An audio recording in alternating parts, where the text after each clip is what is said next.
La historia de la dinastía Rothschild, tercera parte.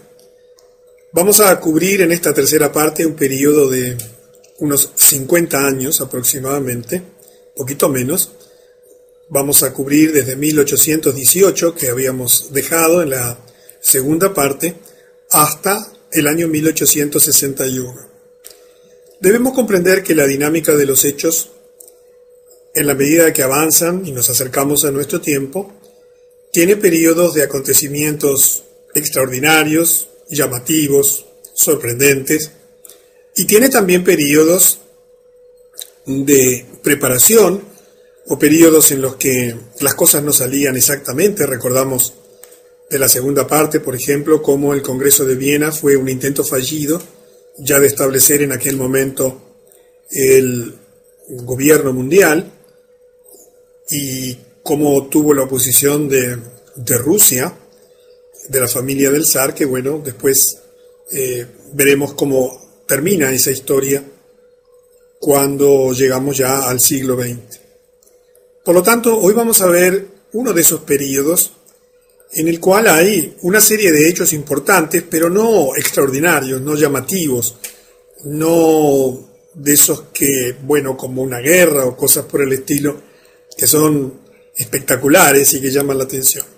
Pero de todos modos vamos a seguir viendo hechos muy importantes que van a ir poco a poco armando el esquema de dominio mundial necesario para establecer un sistema de gobierno mundial con un completo control de toda la humanidad.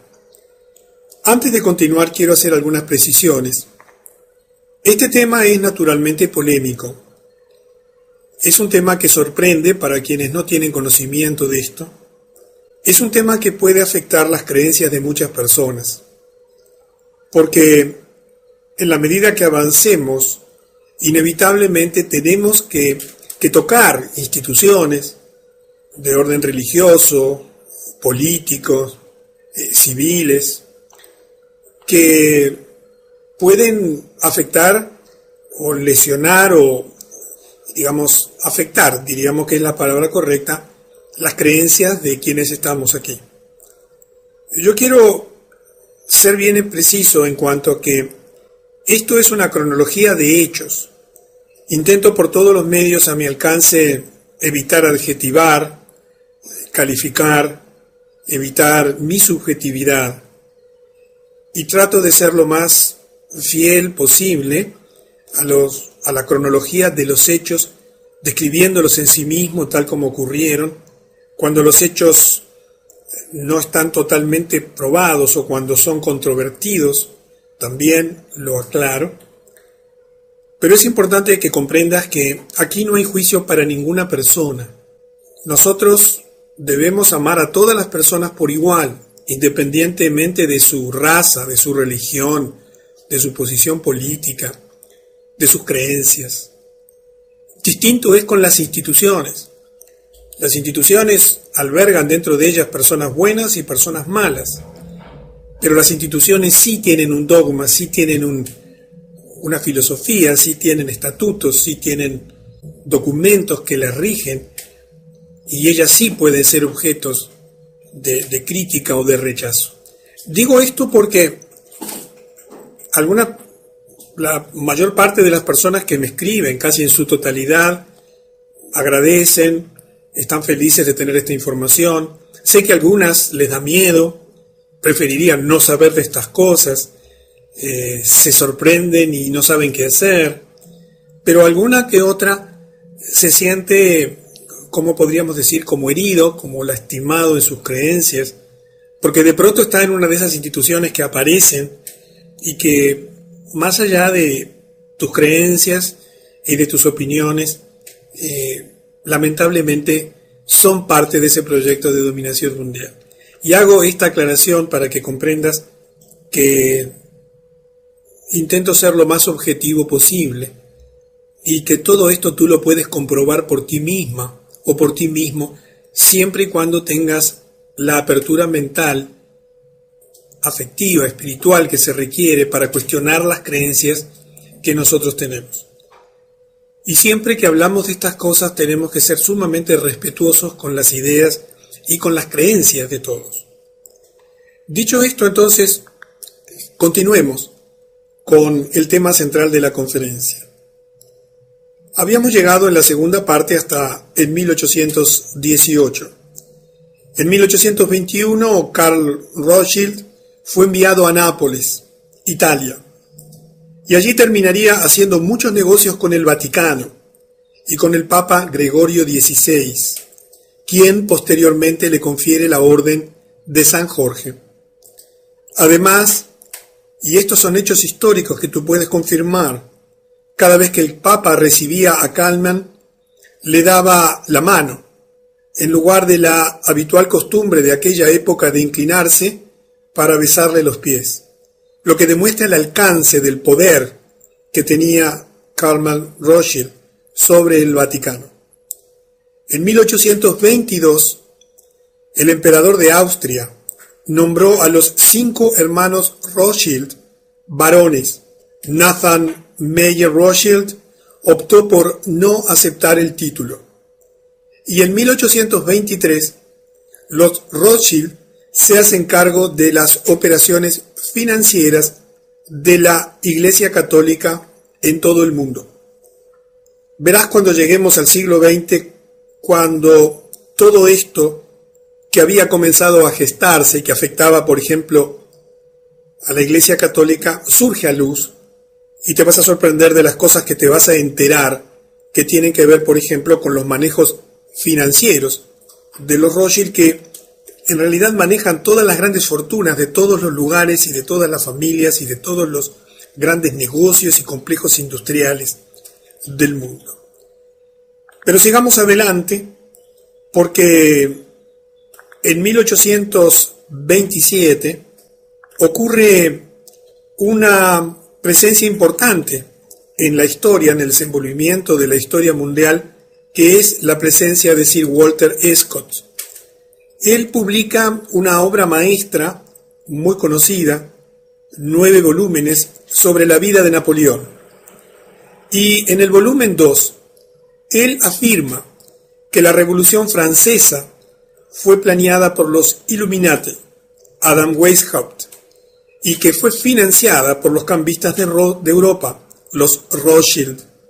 Observa la importancia de esta afirmación, que coincide perfectamente con lo que habíamos comentado anteriormente respecto de la Revolución Francesa, y fíjate qué diferente es la historia que nos han enseñado y te han enseñado en el liceo, en la escuela, cuando se habla de los orígenes y de las causas y del desenvolvimiento, por ejemplo, de la Revolución Francesa.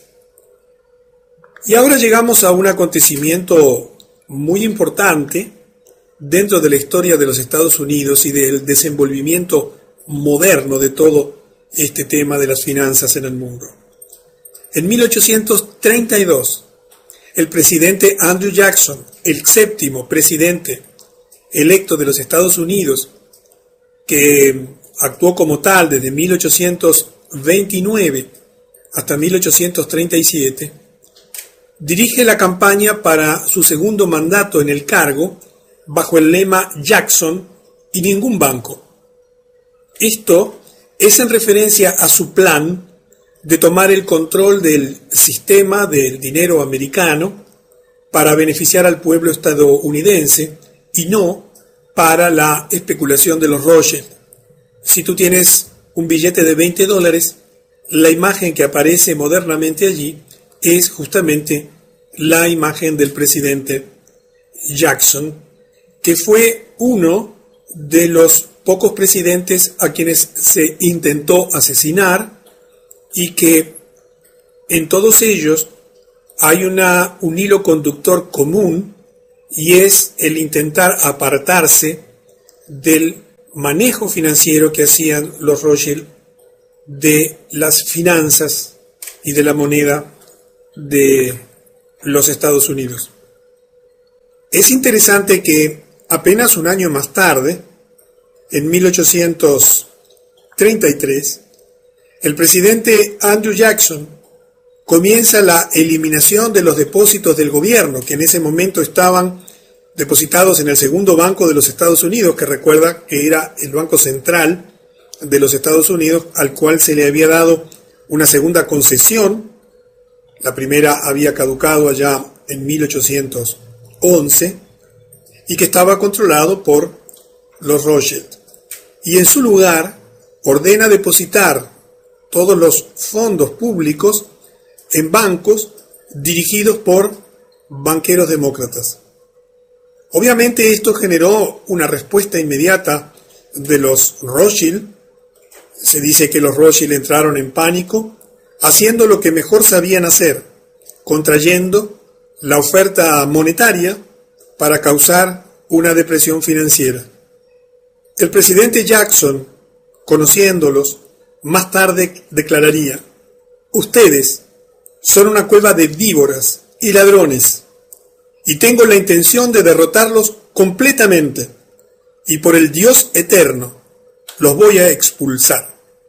Esto es historia, son datos confirmados, cosas que tú puedes verificar que ocurrieron en ese tiempo y que realmente tuvieron una importancia trascendente, no solamente por lo que ocurrió puntualmente en su tiempo, sino para ayudarnos a entender la verdadera lucha por el poder que existe detrás de los gobiernos y particularmente en la potencia mundial angloamericana. En 1834, los Illuminati toman una decisión muy importante, que es nombrar al líder revolucionario italiano Giuseppe Mazzini, seleccionado para dirigir su programa revolucionario en todo el mundo y actuar en esa capacidad hasta su muerte en 1872. Seguramente en tu país o en tu ciudad debe haber algún monumento allí en honor a Giuseppe Mazzini, alguna cuadra, alguna calle que lleva su nombre. Este fue un personaje importantísimo porque tenía como tarea principal coordinar la exportación de toda esta revolución Illuminati al resto del mundo.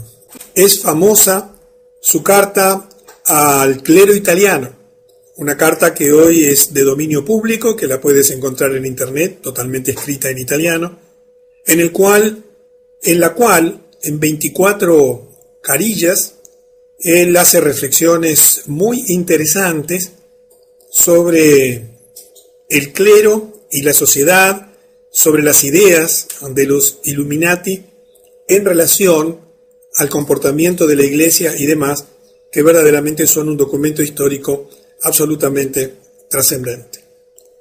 Y vemos cómo poco a poco los Illuminati van instrumentando todas las instituciones, todas las herramientas, todos los organismos, todos los mecanismos financieros necesarios para ir extendiendo a todo el mundo su proyecto de dominación mundial.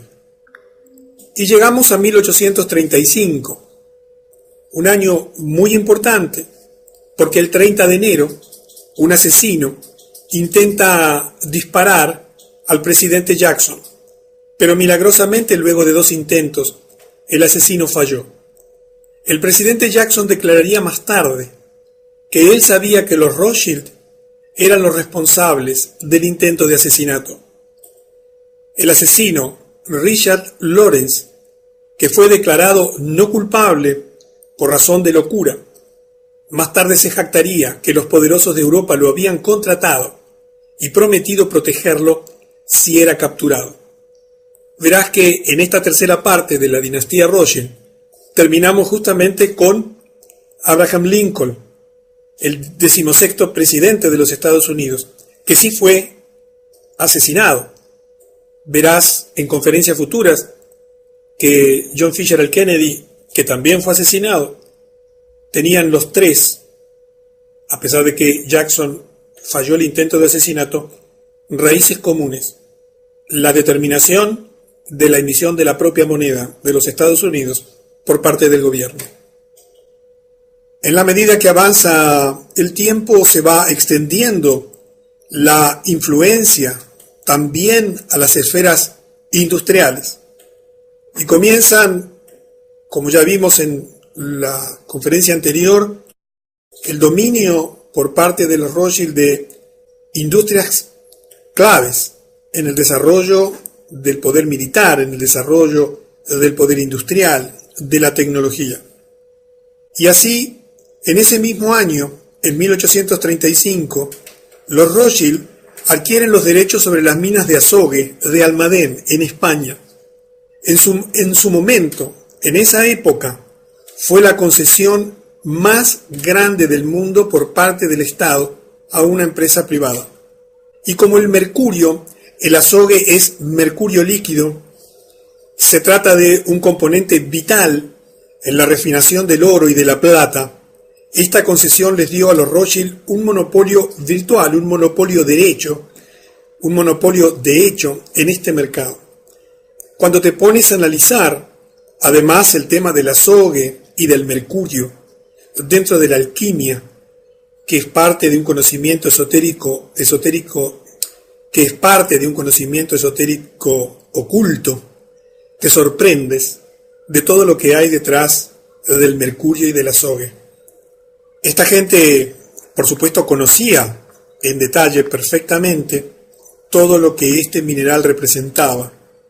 Por otra parte, fue el primero de los planetas que se denominó con un nombre mitológico.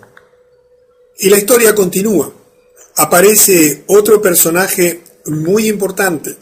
En 1836, después de sus años de lucha contra los Rothschild y su banco central en los Estados Unidos, el presidente Andrew Jackson consigue finalmente expulsar a los Rothschild del Banco Central de los Estados Unidos cuando se les niega la renovación de la concesión que se le había otorgado años antes para el segundo banco.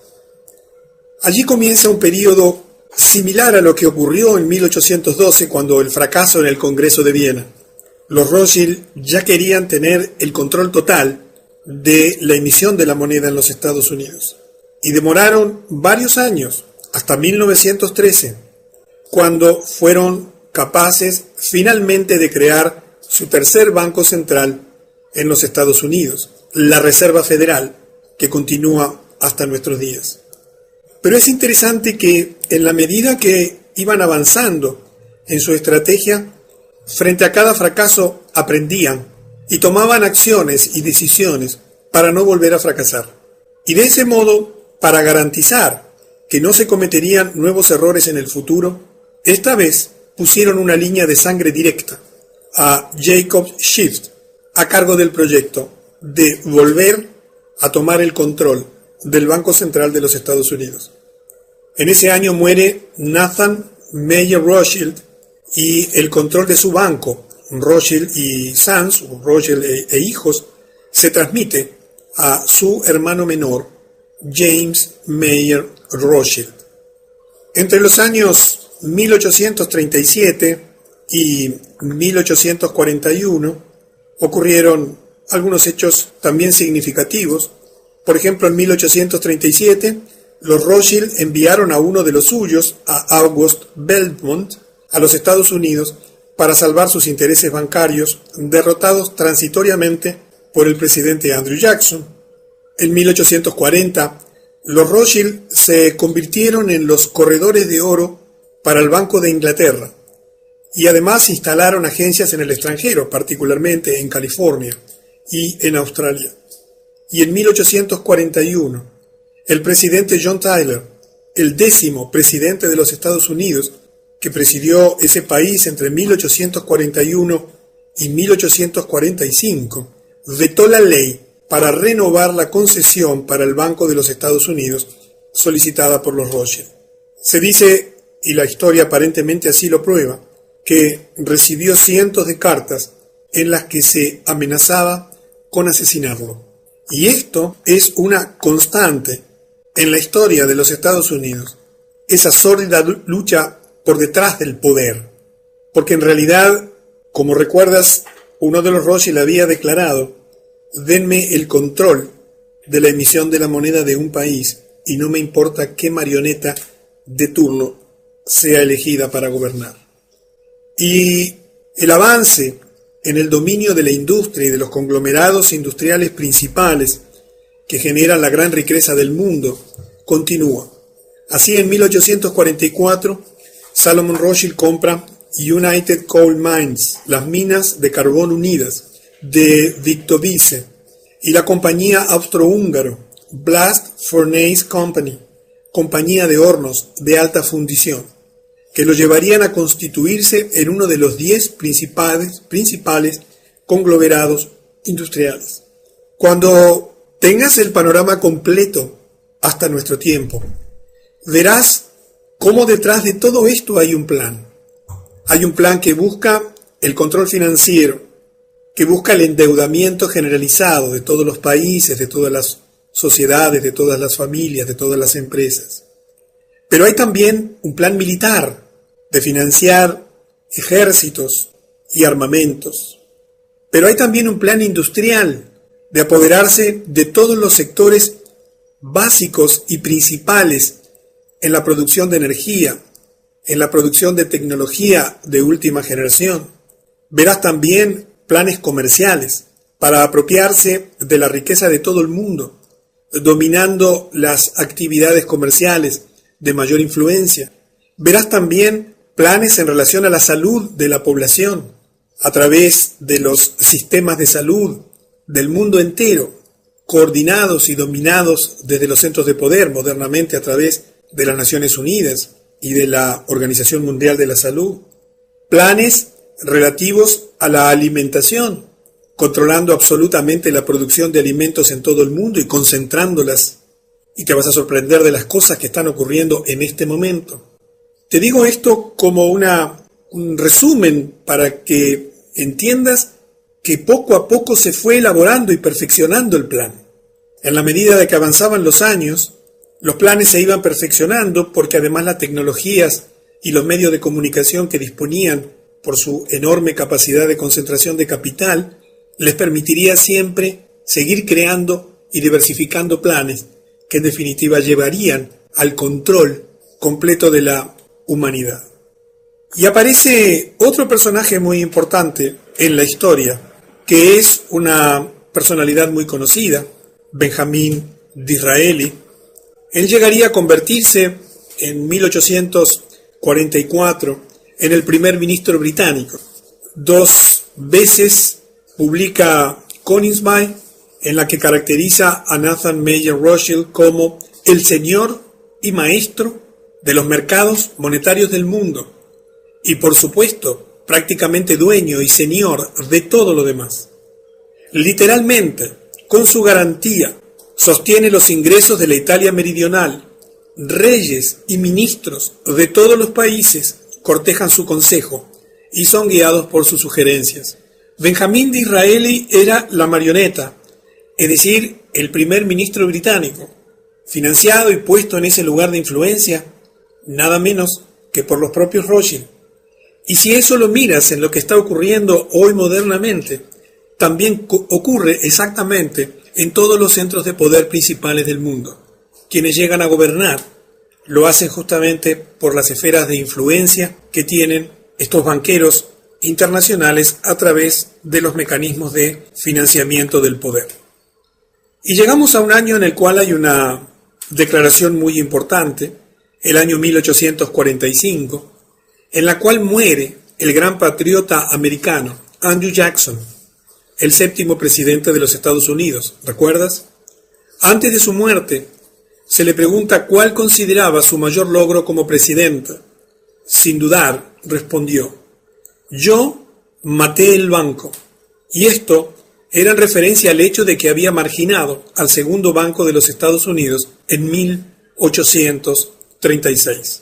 Los hechos cobran sentido y el rompecabezas comienza a armarse cuando te permites avanzar en el tiempo y comienzas a interrelacionar las cosas, porque allí es que la verdad que se ha intentado ocultar a lo largo de los siglos surge a luz en forma absolutamente evidente.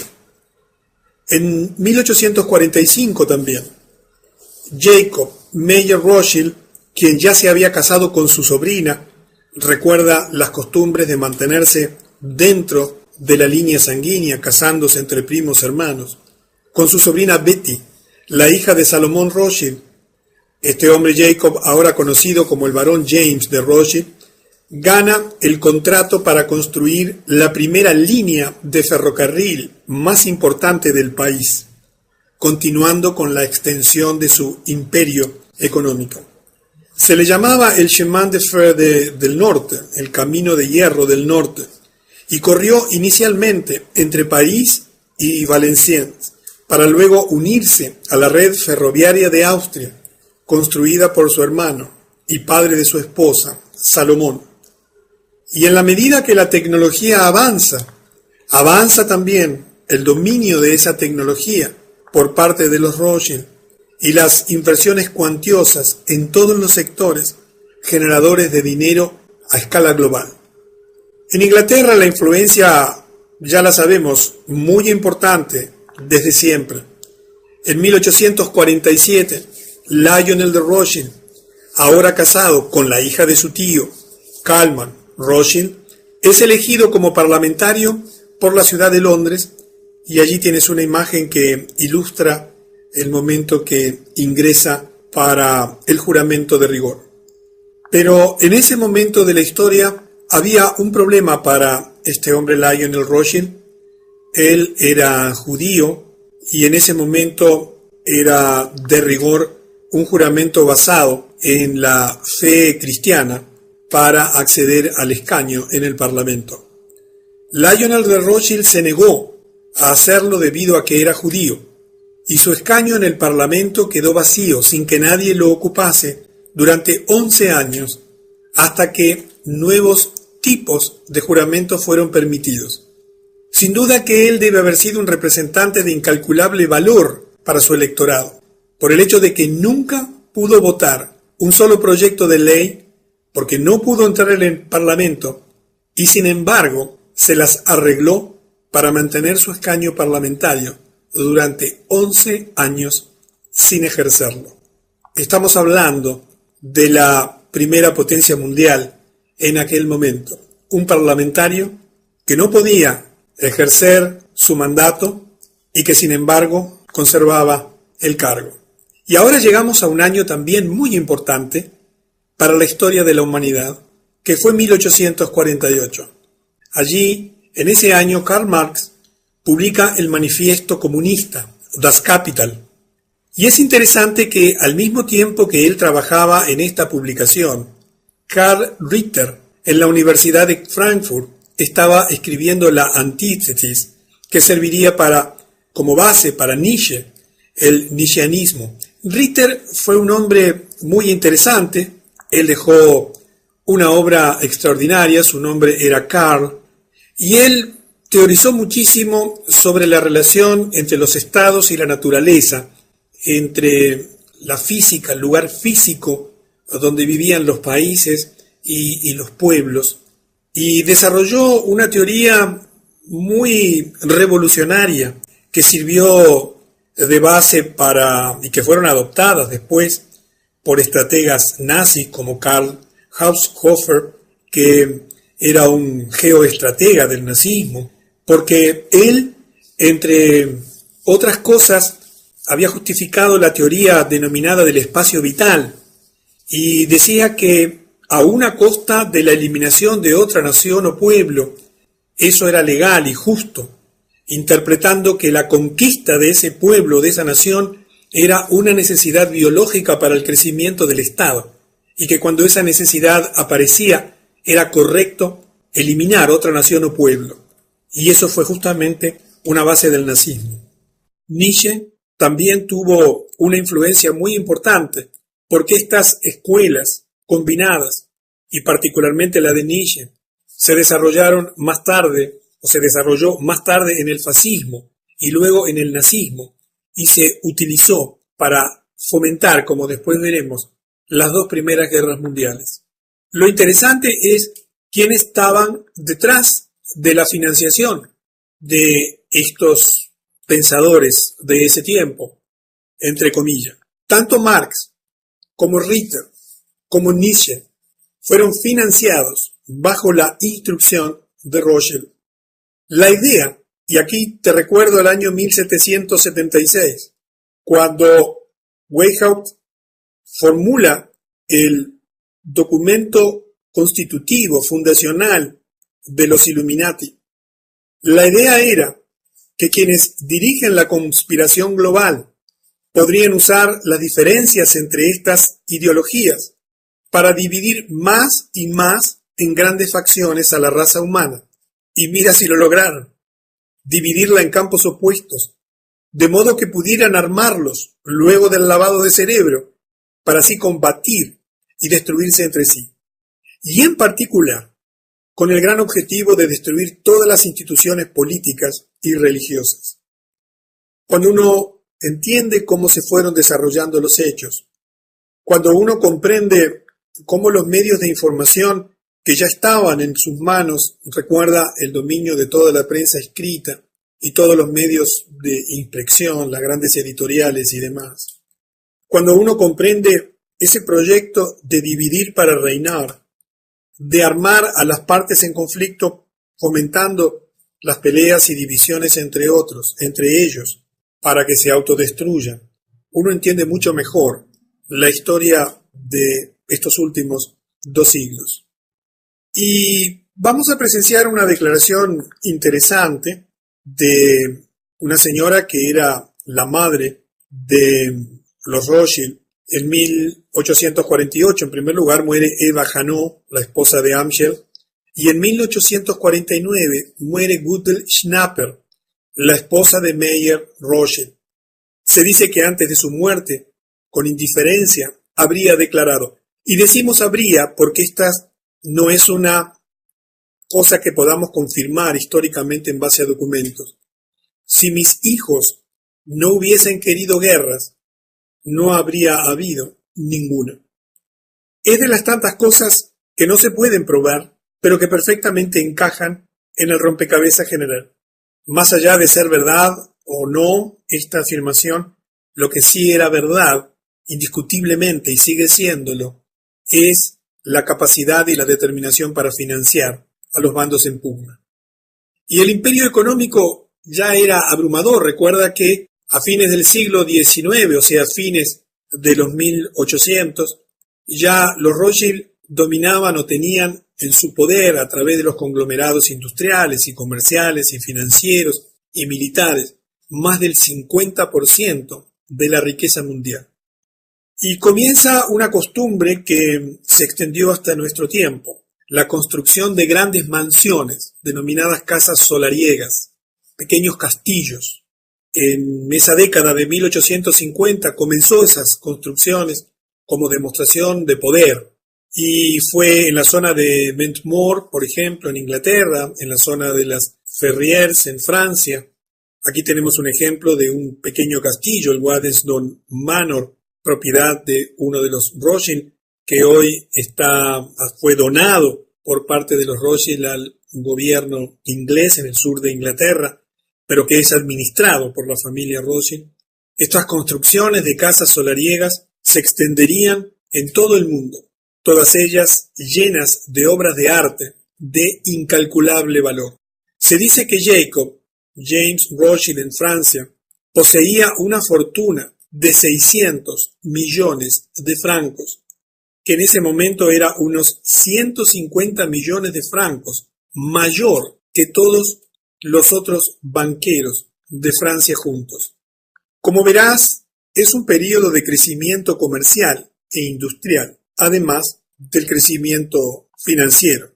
Los Rothschild comprendían claramente que para poder llegar al control completo de los gobiernos y de la humanidad, necesitaban extender al máximo posible el control de todas las actividades humanas principales. En 1852, Rothschild e hijos comienza el refinamiento del oro y la plata para la Casa de la Moneda Real y el Banco de Inglaterra, y también para otros clientes internacionales. En 1853, Nathaniel de Rothschild, el yerno de Jacob, Santiago, no James, compra el Chateaubriand Mouton, el viñedo Burdeos de Mouton y cambia su nombre a Chateau Mouton Rothschild, siendo hoy una bodega de reconocido prestigio a nivel mundial, inmensamente rica. En 1854 y 55 mueren varios integrantes de la familia Rothschild y recuerda que quienes heredaban eran los hijos menores, varones, de la familia que quedaban a cargo de la responsabilidad de los negocios heredados. Y recuerda también que las mujeres eran muy importantes porque la herencia judía se transmite a través de la mujer. Y llegamos a el 1858, donde Lionel de Rothschild, recuerdas que había quedado imposibilitado de acceder al escaño en el Parlamento inglés por negarse correctamente, de acuerdo a su fe religiosa, a hacer un juramento sobre una fe de otra religión. Finalmente toma su escaño en el Parlamento, cuando la obligación de prestar juramento en la verdadera fe de un cristiano es ampliado para incluir otros juramentos habilitantes. Se convierte así en el primer miembro judío del Parlamento británico. Era necesario tener el control o la influencia también en los ambientes políticos principales. Y vamos acercándonos al final de esta tercera presentación. Estamos llegando a un acontecimiento también muy importante en la historia de los Estados Unidos. En 1861, el presidente Abraham Lincoln, el 16º presidente de los Estados Unidos, desde 1860 hasta su asesinato 5 años más tarde, en 1865, se acerca a los grandes bancos de Nueva York para tratar de obtener préstamos en apoyo a la guerra civil de Norteamérica, que en aquel momento estaba desgarrando la nación. En tanto que estos bancos, estos grandes bancos, estaban bajo la fuerte influencia de los Rothschild, le ofrecen un trato que sabían que él no podía aceptar, un interés del 24 al 36% sobre todo el dinero depositado. Lincoln se enoja por el alto nivel de interés, por lo que imprime su propio dinero. Allí tienes 2 ejemplos de las notas de deuda de dinero que se habían impreso en aquel momento.